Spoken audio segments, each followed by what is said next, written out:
Whatever it is, but with the pant underneath. Okay. Alas, her joints are stiffened and her breath is cold. Life and these lips have long been separated. Yeah. So what happened? How did the story change? Yeah, he's distressed. He's distressed. And then she dies again.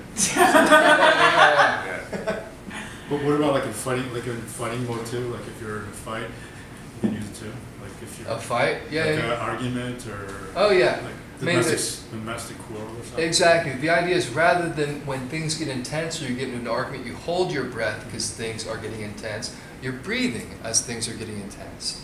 How to control it. You won't be nervous.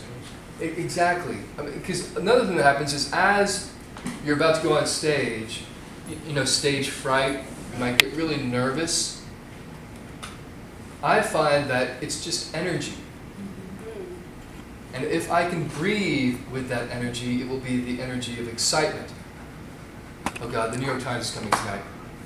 And I'll just let my breath be there, and maybe it's a little bit fast, and I'm doing it that way. Oh yeah, whatever it is. When I turn into stage fright is when I can feel that energy, and I'm holding my breath against it. And that's when things get really wonky, and I start getting the fop sweat, and bad and not useful things happen. So you're just breathing as things ratchet up, if that makes sense.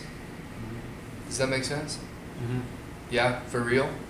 Another example is sport. Here's a better. Well, like auditions, I have troubles in auditions. I freeze up. I can't do. I hold my breath. You know. So same thing. For that. Exactly. What you're doing is if.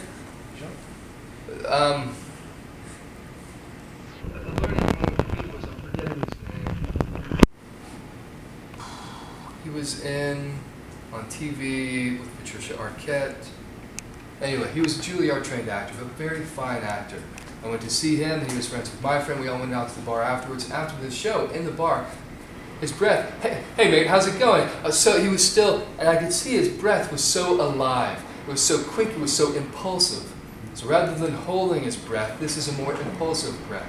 So if you're feeling really nervous, that's what all this stuff is ideally about, is as you get nervous, you continue to breathe. And by breathing, even if it's quick and energetic, because the breath, there's still CO2 and O2 exchange, you're still in control of the situation. You're still balanced. It's when, like you say, you start holding your breath.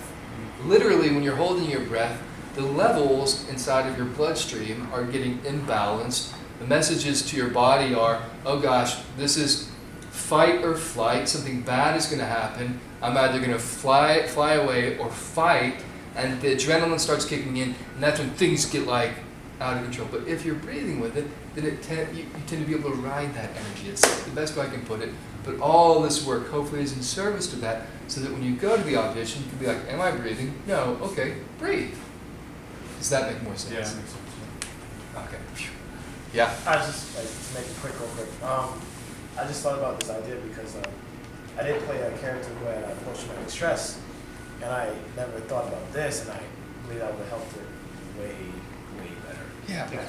Come in so many different circumstances. Yeah. Yes. Because this one, the army, and I'm like, wow. Yep. That would have helped her way better.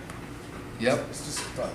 Great. And you can totally practice this. You can, literally you can build this into the rehearsal process. Like when I had to rehearse that scene where I was demonstrating the freak out, I would literally, through technique, and I would wake up my sinus, mama, please. And I knew I was living in this resonator. Sorry you missed last class, but I was living in this where I could feel my voice here, and I was adding the pant.